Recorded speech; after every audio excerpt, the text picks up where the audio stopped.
And welcome aboard, everyone. Charles Moscowitz here. Thanks for joining me. Michael D. Shaw is with us, as is his habit every Wednesday afternoon here.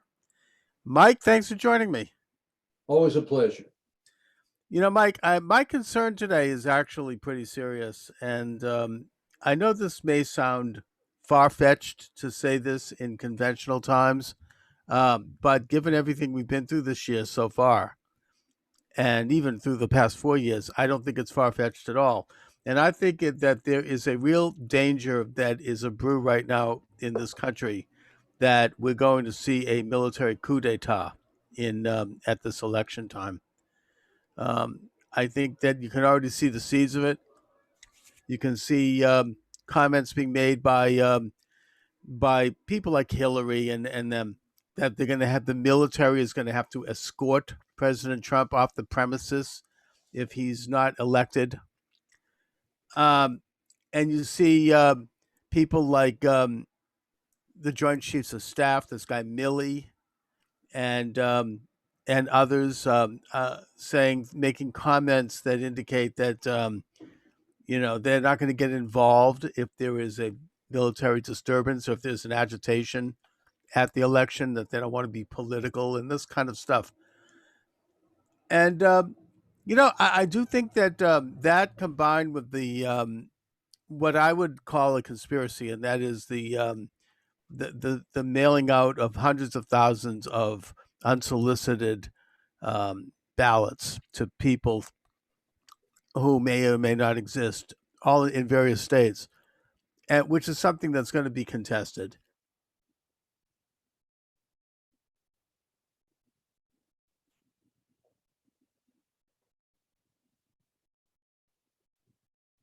On a team of military administration, and probably a whole swarm of lawyers who are going to descend on the states at the time on election day to fight any state where there's anything contested.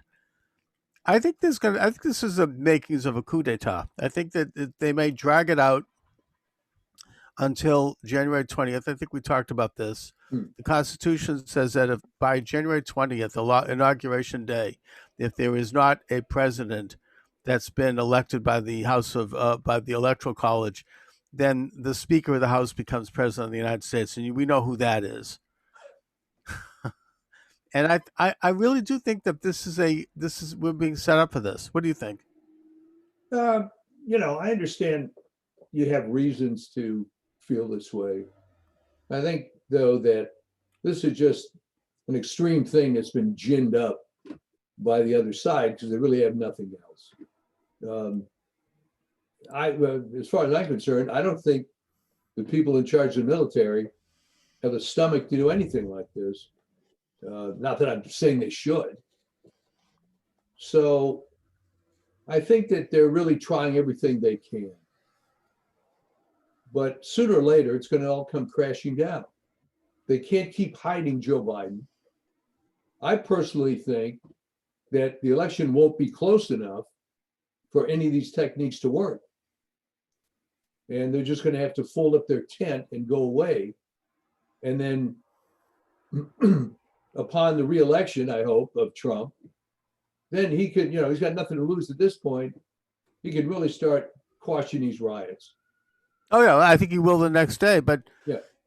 But as you say, and I think you put your finger on this, it's going to have to be such a convincing victory. It's going to have to be a mandate type of victory for him to be able to do that. Because if you have any of these states where it's very close, then they're going to go immediately into, the lawyers are going to descend. There was almost a trial run in 1991 with the remember the Florida recount. That's going to Oh, yeah. happen in probably that could happen in a half a dozen states, Florida being one of them, Michigan being another one where you have a very this really corrupt governor, and you've got a rotten series of precincts in Detroit, which actually voted for Obama 101%. Yeah.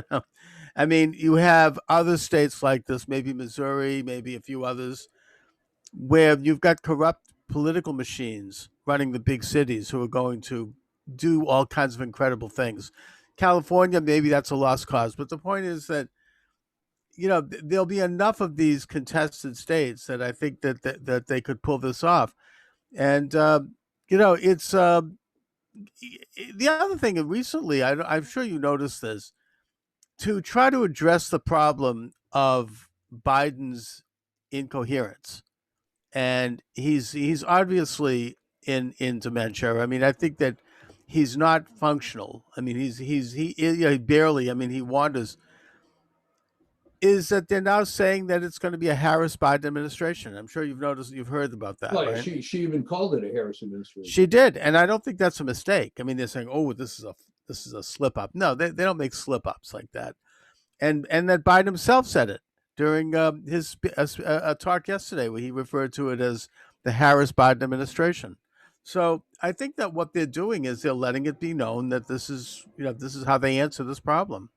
Biden is going to be the figurehead, something we already knew anyway, and that she'll be the president. And it's an outrage, because who the hell is she? I mean, she got appointed because I mean, she was,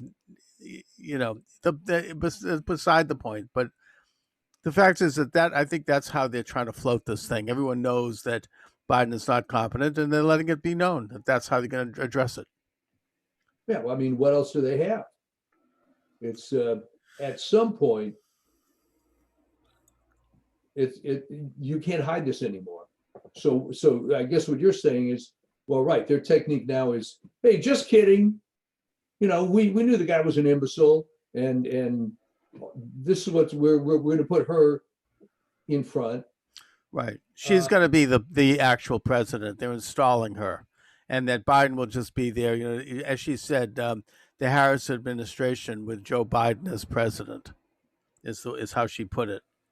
Well, I certainly hope it doesn't come to that, but Well, I mean, I think that is what it'll come to if they win. And look, this country has seen, the virtual coup d'état since Trump took office.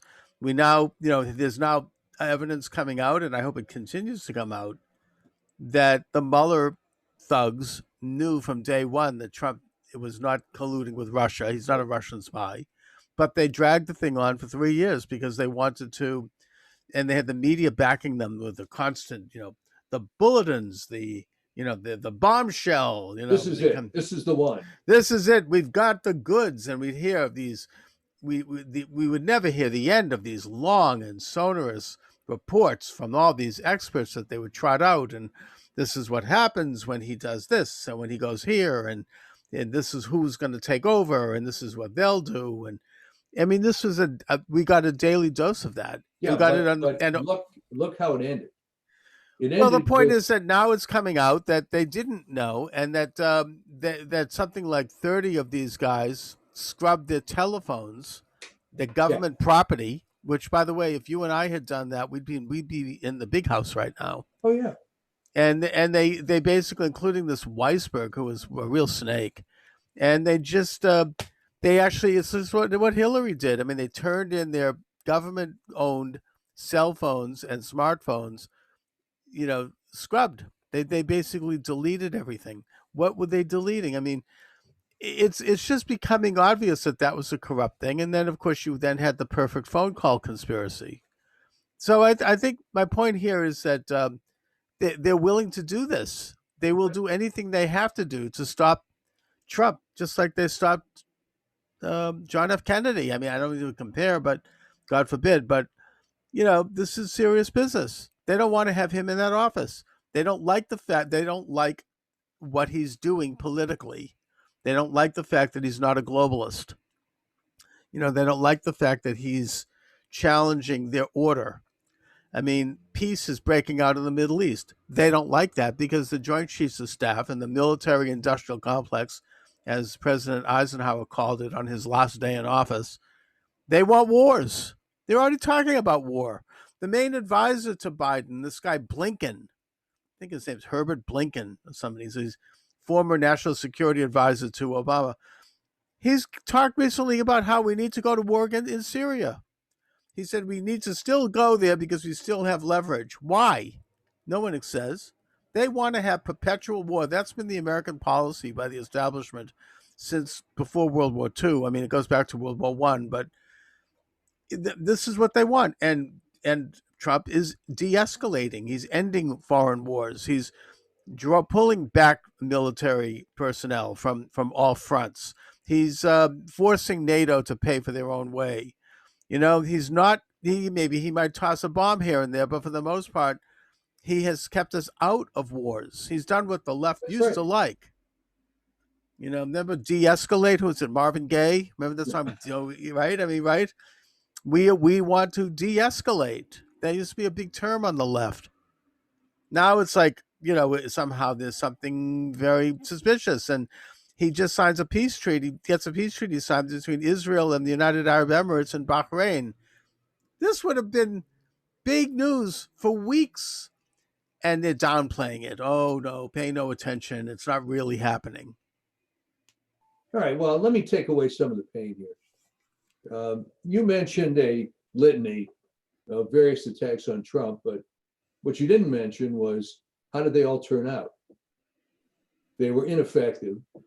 And I think the crowning achievement of the Mueller situation was when he went to testify in front of Congress and was revealed to be a dementia victim himself. Yes, And, that's right. and in fact, now it's coming out that they sort of knew that when it And then he started. lied. He lied when he said that he's a disgruntled job seeker. Yeah. He wanted to go back to the FBI and was not appointed by Trump, and he lied saying that he didn't know this. He didn't know that Trump had offered him when in fact it's come out that he did know. So that's perjury. But anyway, yeah. Yeah. So they've tried everything and nothing works. So they're going to try another thing, and that's not going to work either. But I think after this all transpires, the biggest problem is going to be with the media. Okay, I mean, how long can you predict the end of the world and the world doesn't end before you start losing credibility? I mean, at what point, because the public, it doesn't take much. I wanted to talk later about the cuties situation, but Yes, that's public opinion is very fickle.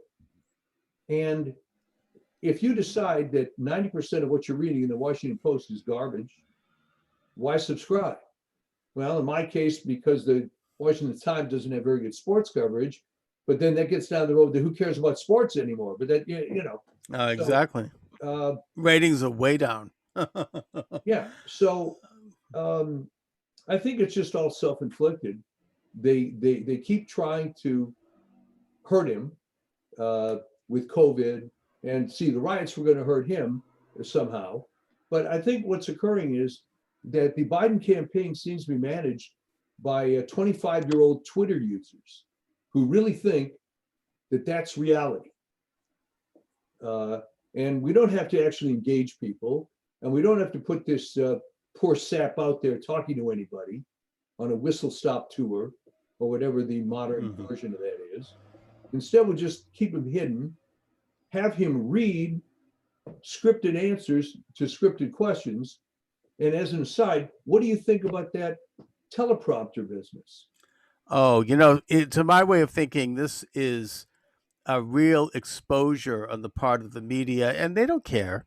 The fact is that this is, you have a situation with Anderson Cooper, probably with everyone else, where they obviously were handed questions in advance. They handed the Biden people the questions in advance in order. The Biden people then crafted answers. They then put those answers up in a teleprompter. In And order. then what? In order. In order. That's right. And then they sent Biden out. And then Anderson Cooper sat there and very carefully asked him each question like you'd ask a 1-year-old kid. Like it's like in nursery school. And Biden couldn't even do that. I mean, he was like flubbing it because apparently there was one moment where the teleprompter was too slow, and he's looking down, waiting for the script to come up. And and then he held up he was as a prop. I think he held up a portrait of himself with one of his sons or with a family member, and reflected in the in the plexiglass or the glass covering of the portrait was the teleprompter. Did you see that? Yeah, well, that's what I was referring to. But Yeah. here was the point I wanted to make. Anybody who's involved with video production knows that you have to be extremely careful of reflective surfaces. I could name 3 or 4 movies where you can see the crew in a mirror in Right. some pivotal scene in the movie. Mm-hmm. Okay.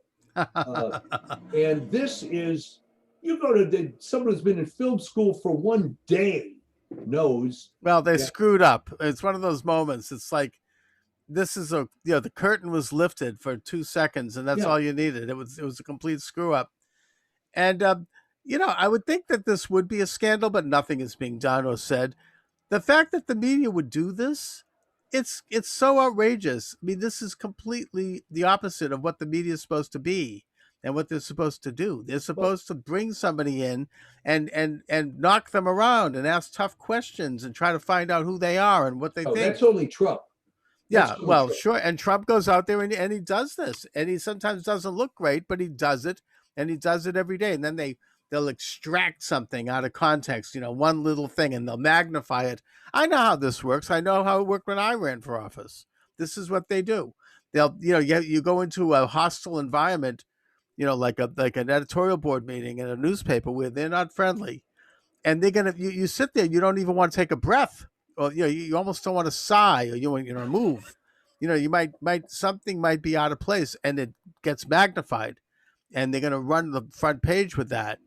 And so that's what they do with Trump. I don't think that's working for them, because I think that it's Trump is out there. He's thundering along. He's great, and he's got energy, and he's got drive, and he's got momentum. So I don't think that's working for them.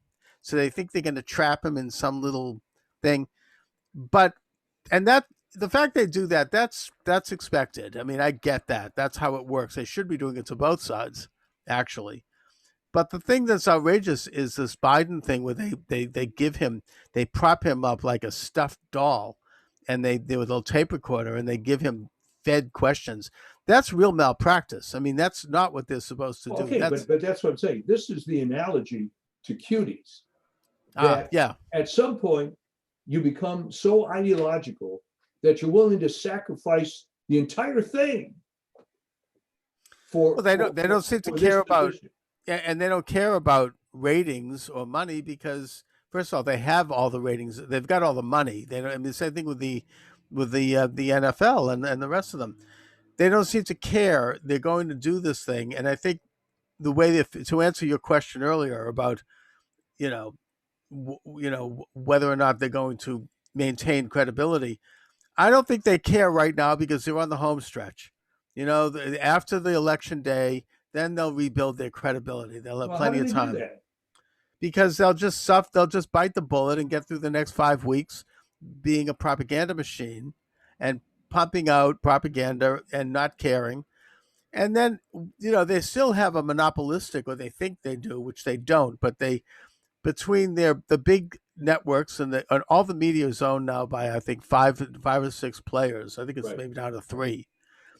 And the fact that the big guys in social media like Google and Facebook and Twitter are censoring now, and they're in cahoots. They just figured they could ride it out. They'll run down the clock after the election, win or lose. They'll rebuild their credibility then. I mean, the Boston Globe does this every election. I mean, it's amazing. That's true. They withhold the bad news that might hurt their candidate until the day. They usually wait a week, just to make it look better after the election, and then they release the bad news. If we had known that before the election, it might have affected things. In other words, this is how they roll. This is how the establishment rolls. They don't care. Okay, but I think there's other factors in play here. What if people decide they don't need this because there are alternatives? Well, but what are the alternatives? The alternatives are social media, and it's being censored. People are being pulled off the air. People are being shadow banned. Okay, well, let me give you the example of Citizen Free Press, Okay. which came out of nowhere and now is the second biggest conservative site. This is not a perfect analogy, but Drudge went down the drain for whatever Rightfully. reason. Oh, totally. We know why. He's a complete hack. Yeah, okay, but here's the point: that suddenly, out of nowhere, this platform was created by one guy, and I just think there's a tipping point involved. The ratings of the NFL, at least the Sunday night game, were 28% down. All Mm-hmm. right. Yep. Now, they can laugh that off. What if the following week it's 40% down? At what point do they stop laughing about it? I think that what they're going to do is after the election day, they're just as I say, they're sitting on their assets right now, waiting for election day. After election day, then they'll clean house. Then Well, they'll what do get you mean rid of. clean house? You mean take Black Lives Matter They'll off throw all it all out. NBA Yeah, courts? yep, they'll throw it out, and they'll just get rid of it then, but not now. Right now it's election time. This is they're all gonna like just ride it out. I think afterwards, win or lose, I think afterwards this whole rotten edifice is going to be swept Well, away okay. into the Here's the rubbish. thing with the NFL. All right.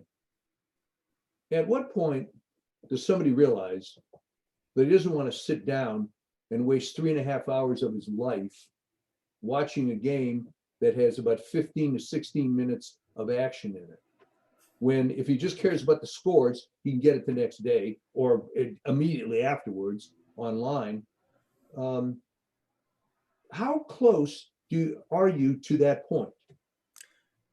I think they were losing traction anyways. Yeah. I mean, even the past 2 or 3 years, it's become, as you said, it's become so commercialized and there are other ways to get sports without them.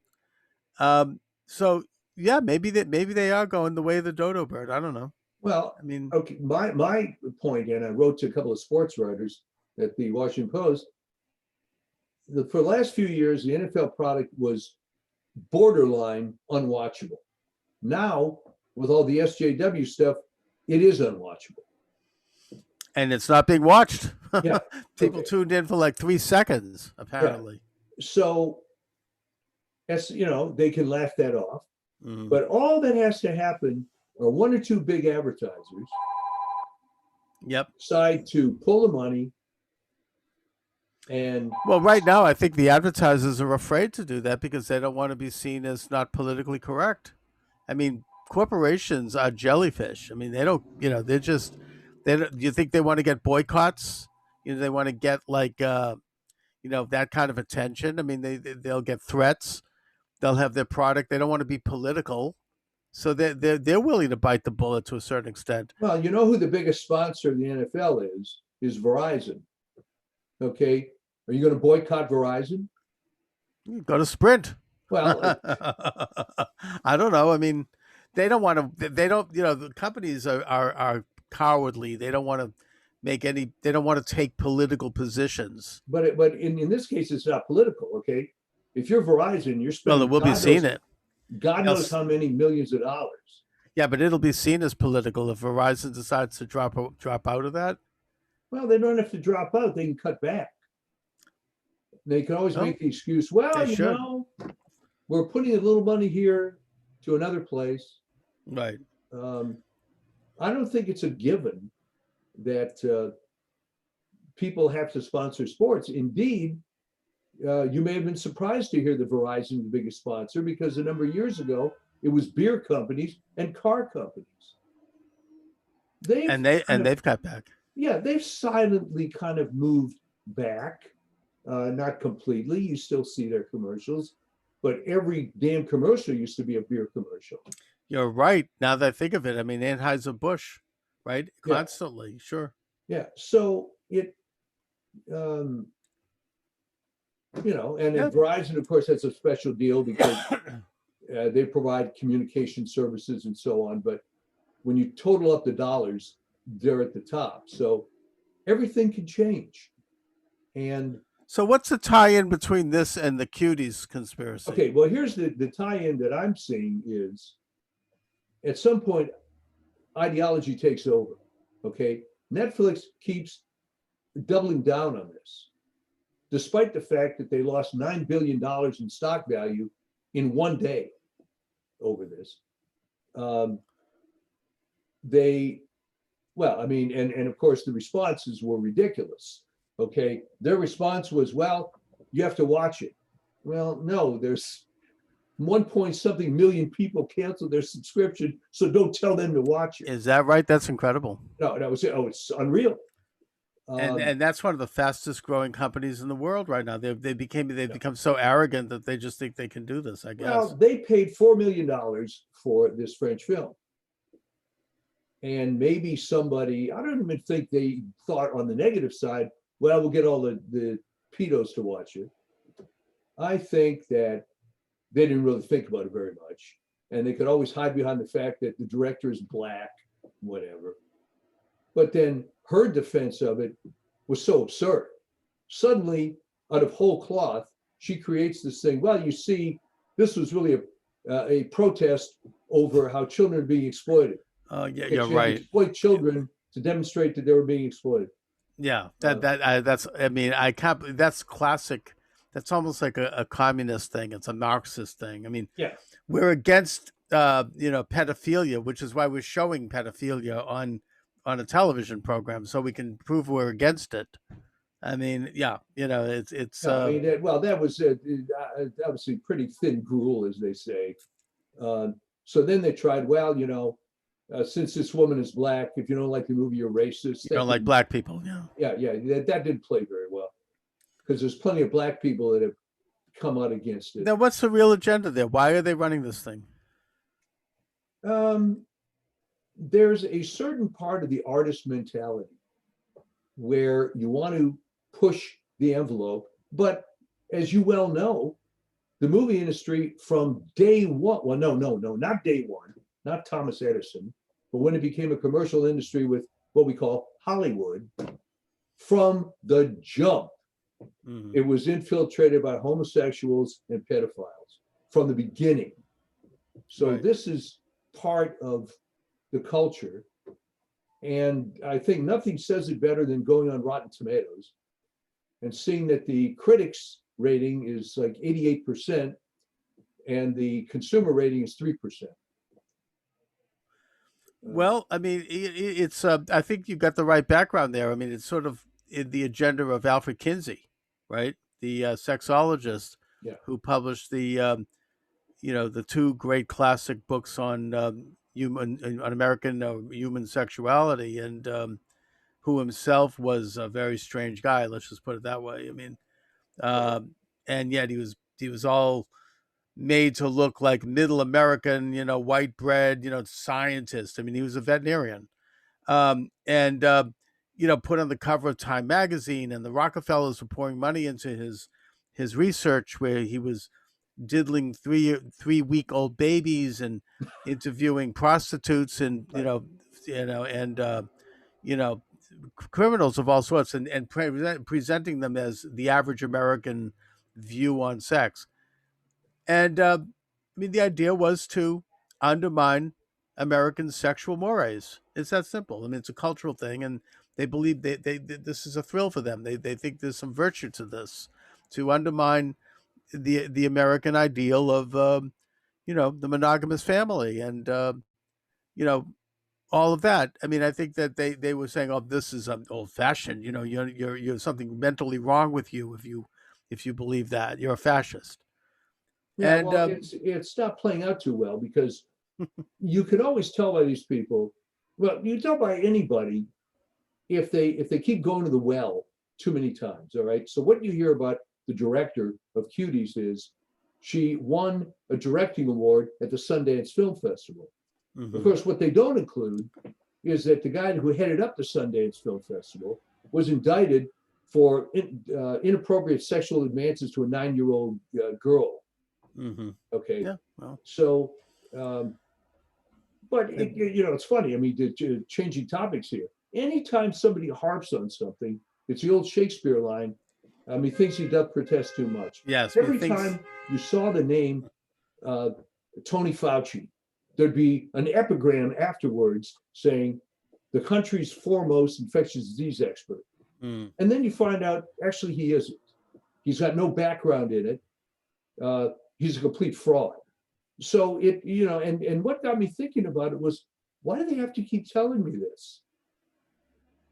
You know? It really bothers me, even speaking of Fauci, now that we're on that topic, is this is maybe a minor thing, but he just gave an interview, I think a week ago, where he mentioned that he personally takes extra vitamin C and vitamin D, right, to help stay Yeah. healthy. And maybe he might have thought to mention this last March, right?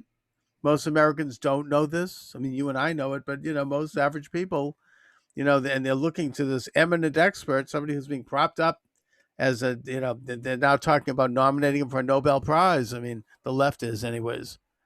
And yet he just simply, I guess it must have slipped his mind, to talk about this virus in that way. Well, To it's talk so about telling. it is. I mean, to talk about reasonable things one can do, reasonable precautions one He can had a take. public forum for weeks where he basically didn't say a damn thing of substance. And what are people watching for? Well, what can I do to protect myself and my family? Exactly. And I'm thinking, when is the guy going to mention vitamin C, D, and zinc? That's right. Exactly, which he never did until No, now. no. Okay. So what happened was he's just not very good. And we just go back to this deep state thing. He's the third, I believe, highest paid federal employee. Hmm. Uh, based on what? Based on, He's been a hack. He's been in there for 30 years. yeah. I mean, based on, as I tell people, he was the only guy in 1984 at the agency who was dumb enough to embrace the tar baby of AIDS. And he came through it somehow. And there he is. So, not necessarily just picking on him, but Right. it's just this recurring theme that anytime people hammer something at you beyond reason, there's something wrong with it. No, I think that, as you say, it's a great Shakespearean line. Methinks the lady doth protest too much. It's, Right. we're being fed this line. And I think that also, going back to cuties, I think that applies to that as well. There is an agenda in this country, I would suggest, that wants to mainstream pedophilia. Yes. I talked about this with Tim Constantine. He's a radio talk show host in Washington. Really, really smart guy. I used to listen to him when he was on in Boston, but they removed the station. And I had him on my show the other day, and he was great. And he said to me, I mean, he said on his program years ago, he predicts that pedophilia will be mainstreamed within the next 3 to 5 years. And this is about a year ago he said this. And at the time, I was like astonished. I'm like, really? I mean, so I looked into it. And sure enough, there are already, conventions. There was one up in Montreal. We have all these eminent thinkers and, so-called medical people getting together to have a conference on what pedophilia is. And the party line on it is going to be that pedophilia is going to be called an orientation, quote unquote, Yes. rather than what it actually is, which is a perversion. And once you call something an orientation, you're basically saying that the person who's the pervert who is involved in it, they can't help themselves because, after all, they have an orientation. They're not making a moral judgment, and we shouldn't make a moral judgment over someone's quote orientation. So therefore, it's the wedge. It's the way they're going to get in the door. And now you have California lowering the age of consent for children involved with sexual situations, and lowering the voting age for children. Now they want to have 16-year-olds vote. Right. So this is part, that's kind of the California, which is actually typical, particularly San Francisco in this case, is being used as the laboratory for this to begin this process. And Cuties is all about that, which is why they don't care. They're willing to tough it out. Netflix, these people, the top, 1%, as Occupy Wall Street used to say, they're all down with this. They're all part of it. They all want to pull this thing off. They know it's not going to happen overnight, and they know it's going to be controversial, but they're willing to tough it out. Not to use an analogy, but quite frankly, this is the way gay marriage was done. I don't want to get into a talk about whether or not that's worked. That's fine. People seem to be okay with it, but the point is, at the time, it was said, well, this is the nose under the camel's tent. I mean, this is the beginning, and they're going to lift it up and open it up to everything else, and that's exactly what's happening.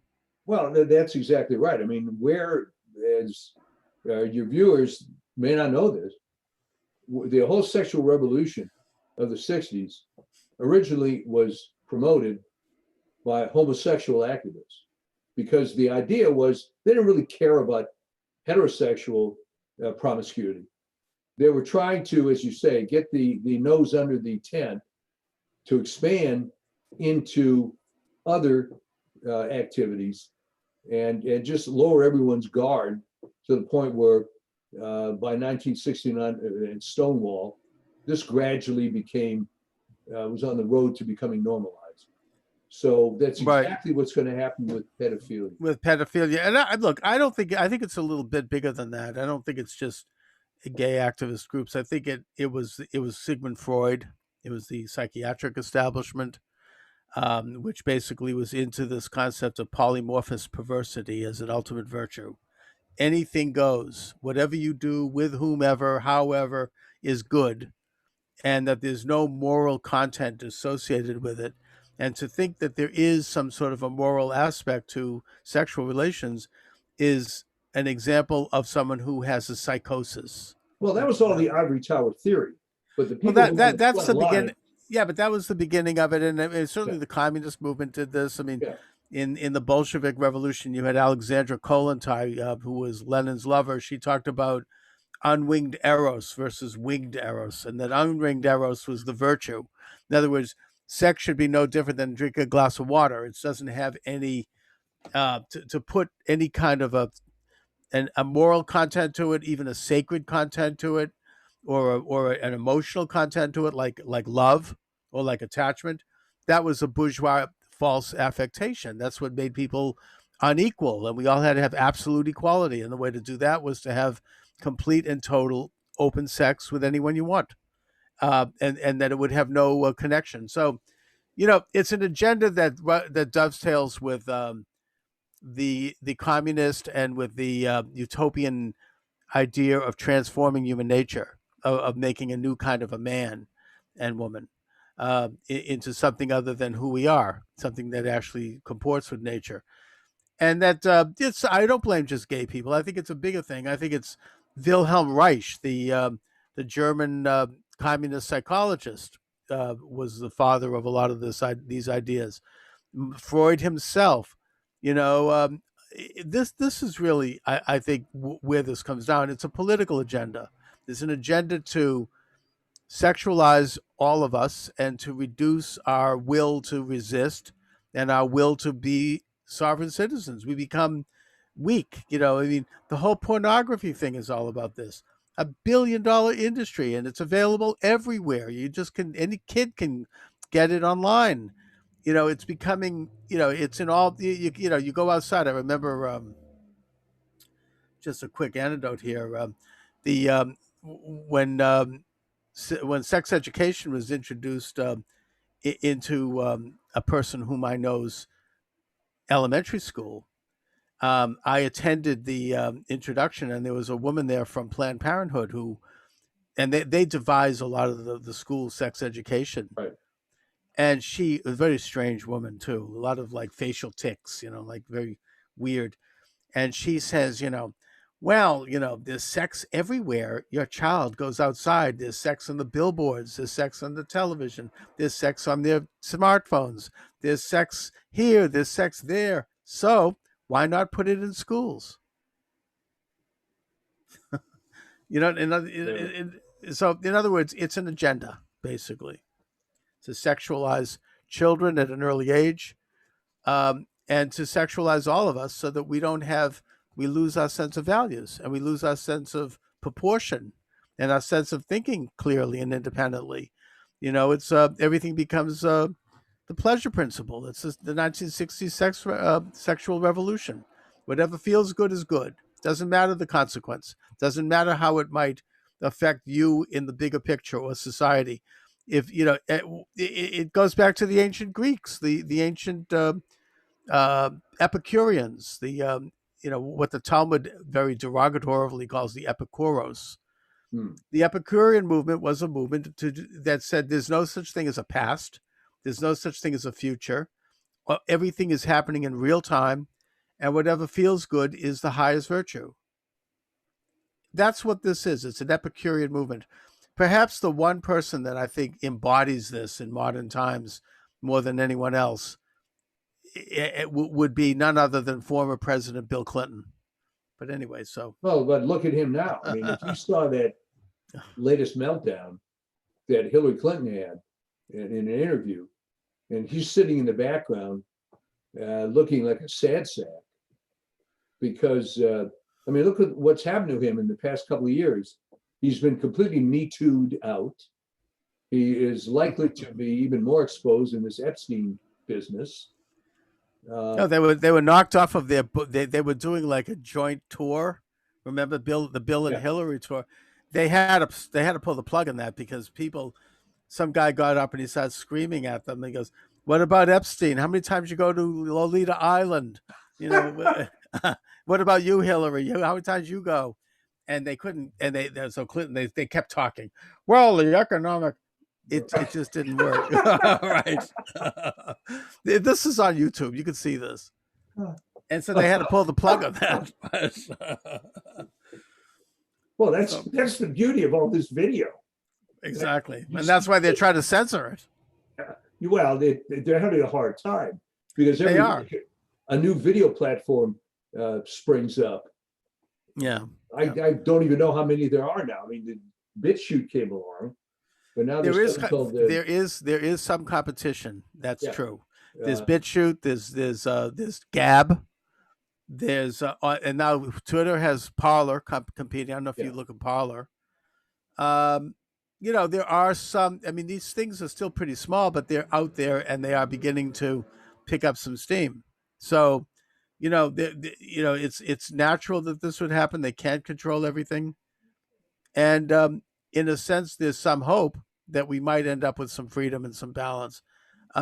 I just hope that I just don't think it's going to be in time for this election, and I think they're going right now. They're just going whole hog. I mean, they got the pedal to the metal, whatever it takes to stop Trump. well, but I mean, but It's a aren't you coup encouraged d'etat. by the fact that whatever they try doesn't work? Well, yeah, but they don't care. I mean, right now they can. Who knows what they're going to do? They're going to tighten the screws. They'll worry about the consequence afterwards. Right now, the car's just speeding up 100 miles an hour. They don't care. They're going to worry about consequences after the election day. Then they'll clean up Then they'll pick up the debris. Then Well, they'll I'm pick not up the so concerned about pieces. the consequences, but if they've tried all these tactics so far, nothing is stuck. So they just keep going and going and going. Uh, at what point does one of these idiots on CNN realize that they may want to have a career after November 4th? Oh, they think they're going to all get taken care of. They as long as they don't step over the line to such an extent like Dan Rather did and get fired. I mean, that's that you have to. It's a fine line, but I don't think you think Anderson Cooper cares. I mean, or any of these or Lester Holt. But No, they Dan don't. Rather got fired and he was one of the top guys. He did, but the thing is, he went just too far with that business of fabricating a story Yeah. against George W. Bush. That was even too much for the liberal establishment. I mean, to outright do that, to get caught like that, it hurt the credibility too much. It was more than he got caught, though. So he's been doing it for years. Yeah, I mean, it Oh yeah, no question. But no, but the he thing finally he that finally iced stepped it, in it.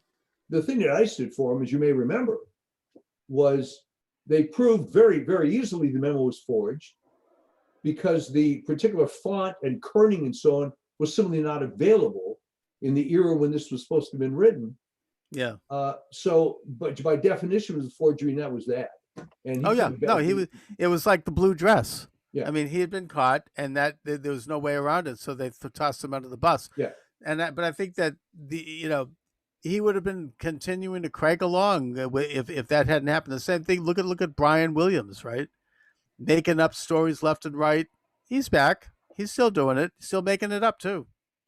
I mean, it's they'll just keep going because it's the establishment. They've got the big money. They've got as I said, the media has boiled down to I think 4 or 5 owners, all the same, all left wing, all they basically are all birds of the same feather, and they've just these guys just assume that they're going to be okay as long as they don't grab anybody like like in the Me Too way. Yeah. then they'll be fine.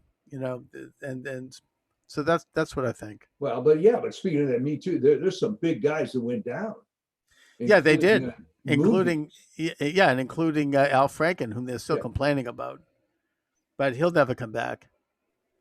So but that was the point. I mean, you never know when something like that is going to happen. Movies was on top of the world, Oh yeah, and well then like those yeah. that, he was out. Well, he Um, shouldn't have been grabbing. You know, he knew what he did. I mean, yeah, these guys are drunk with power. I'm just saying, as long as they keep their nose clean in that department, they can lie all they want, and they know they'll get away with it. Is the bottom line. yeah. Well, they can't get So caught, that's but right. some of them aren't smart enough to avoid getting caught. So Well, yeah, they're all forewarned now. So anyway, Mike, but just to wrap it up, I mean, again, my big concern right now is the possibility of a coup d'état. I think it's a very serious business. I think that it's something that we all have to be very vigilant about. They'll do anything they can to take back the White House, and I think that it's certainly not at all beneath them. They they dislike Trump, not so much personally, even though they do despise him, but because they dislike the policies that he has implemented, and they're okay, but incredible but tell me policies. this. Tell me this. If they're so intent on getting rid of Trump, why did they put up such a rotten candidate? Well, I mean, I think they didn't want to have a communist like Bernie Sanders or Elizabeth Warren, um, and they didn't have much of a pool to draw from. Well, So I find that sort of hard to believe. In that, they didn't, my take is they didn't try that hard. Okay, Tulsi maybe. Gabbard was semi credible. All right, she's a woman. I mean, God forbid she's white. But Well, she was a loose cannon on the deck, though. I mean, she was a not little bit, easily controlled. a They little, want to have the usual, mug wump, like an Obama type. A lot of skeletons in the closet. Very easy to control. Very willing to play ball in order to get power. The typical liberal Manchurian candidate. And I mean, I don't think any of them really fit that bill, and the rest of them were too far left openly, and I don't think Americans would have gone for that at all. but you don't Nobody think would. they could have found some obscure state senator uh, in I think they Wyoming tried. or I, something? I think they tried with Buttigieg, Yeah, right? He stood for nothing. He was gay, which helped, but yet very kind of middle of the road, very milk toast. Didn't say and his own anything. city was in bad shape that he was Right. But the supposedly thing could is, it just save. didn't, he was, I think there was a lot riding on him as the next great, he was almost like an Obama like figure in a Right, way, almost. but they couldn't pull the trick off. I mean, I think that Obama was a one trick pony in that way. I don't think they could do that one again, not in another, for another generation. So what you're saying is, if I understand you, that they really did try, Oh, but yeah. try as they might, this is as good as it gets. Yeah, I think they auditioned a few people. Bloomberg would have, but it was such a flop during the debates. He was so obviously incompetent. Yeah. But he's spending $100 million to try to stop Trump in Florida. I mean, he spent, I think, what is it, almost $500 million on himself. The media loved it. They made a ton of money from Oh that. yeah. But he just didn't make it. I mean, ultimately, somebody has to have some charisma. They have to have some ability to connect. Biden doesn't, but at least it was sort of a process of elimination. And they certainly, I don't think anybody in this country can stomach the idea of Hillary coming back Well, unless she'd I think lose. the thing that I guess the people knew how Bloomberg made his money. He was the luckiest man in the world. They had the How Bloomberg did he terminal. make his money? Uh, in his case, they had the Bloomberg terminal, which he and other people put together, and all they did was charge an unbelievably extortionate amount for that. Every terminal was $27,000, I think, and there were God knows how many of these installed. So, yeah, that's what he did, He and hit gold. yeah, and somehow no one wanted to compete with him, and no one wanted to. I mean, that was always a mystery to me. Wait a minute, if Mm. this is worth so much money, he didn't hold any particular patents or Well, how did any of these people? I mean, this is an interesting subject. How did Bill Gates make so much money? I mean, I don't know. I mean, No, with Gates, it was different. Okay, he was, but he was propped up a little bit. But with Gates, um, the people, I don't know how far you go back with computers, but back in the day when this was all happening, if you talked about microcomputers, you were an idiot. Okay, right. and IBM's idea was, okay, little man, we'll let you write the software for our microcomputer, and have a nice day. Okay, so they dismissed it, and I knew people in the industry at the time that said that was all a joke. Nothing was going to come of it. Oh boy. And so you got to give him this. He went into it, and then he was smart enough to acquire products that were just good. The Office suite, they improved on the stuff they bought. They didn't originate most of that. Right. So, He and the marketed it. price was right. They didn't try to rip people off like Adobe. And to Adobe's credit, now it's all on subscription. So it isn't ridiculously expensive anymore. But, there was some innovation there. And there was probably some innovation with Bloomberg.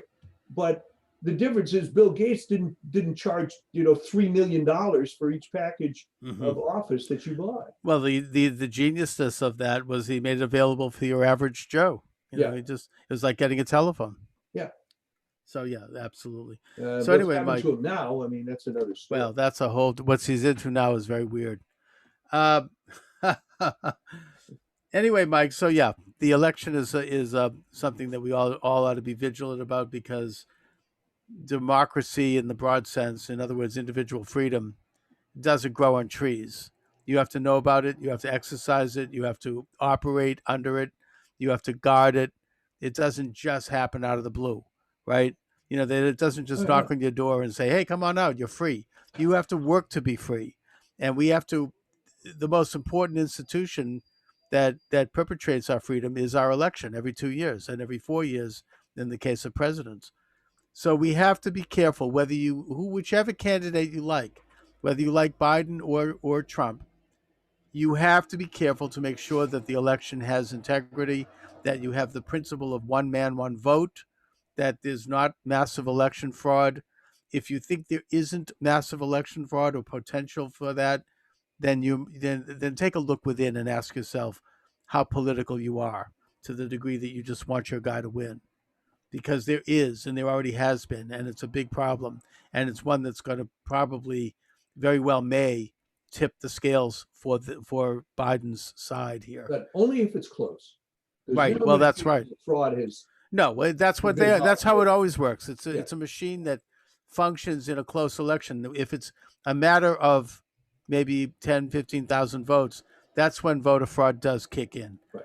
They just found in New Jersey. I mean, what is it? They uncovered, what was it, 2,000 ballots that had been locked in somebody's closet for since the last election have now come out.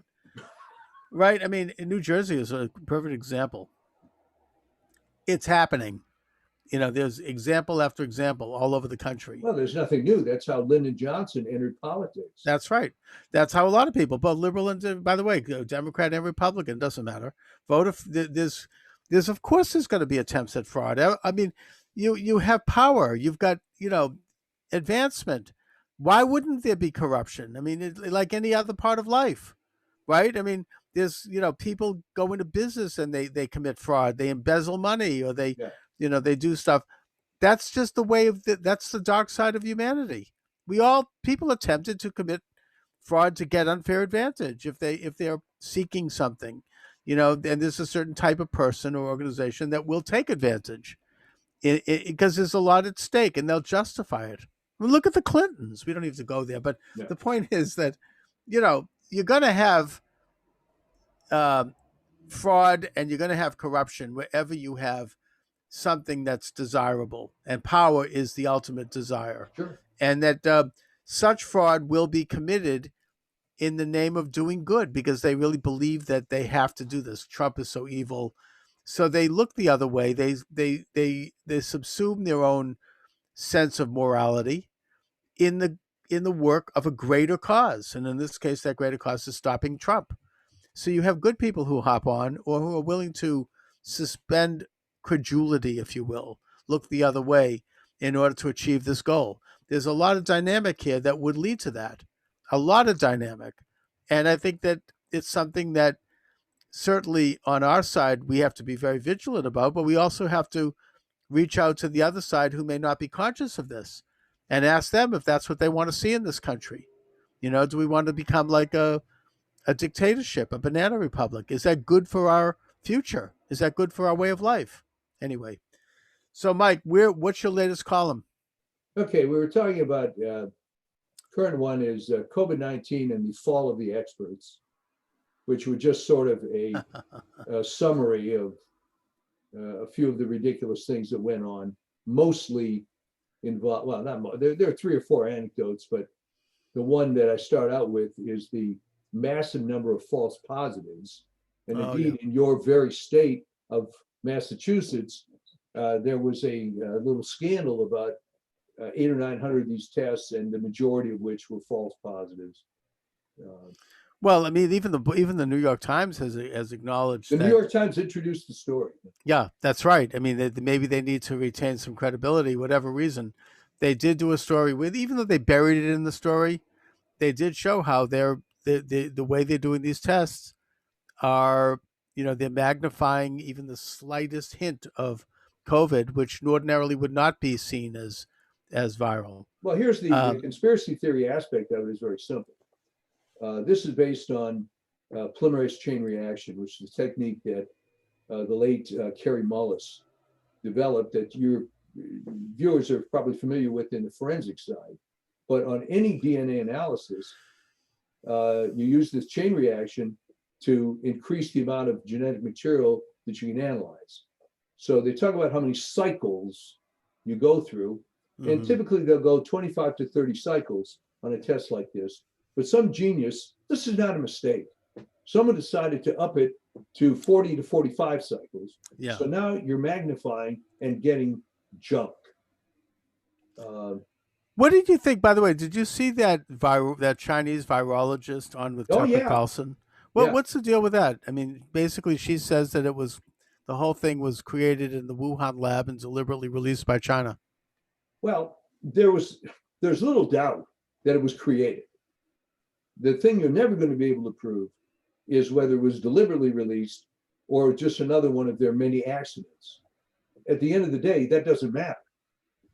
It was created, and it had elements in it that are just not natural to be in a she made the point that it's not possible for a virus like this to hop from bats to people. That has to be done. That has to somehow be manufactured. Well, the only time, as we discussed weeks ago, the only time viruses are dangerous is when they do jump species, which can only occur under pretty bad conditions. Right. But there were, I wrote a few weeks ago about some people that were working in the guano industry that got infected. And this virus was taken by the Chinese lab, and under the auspices of gain of function, as they call it, they improved it. Right, they isolated it. Yeah. So so there you have it. Yeah. So I think that this woman has a lot of credibility.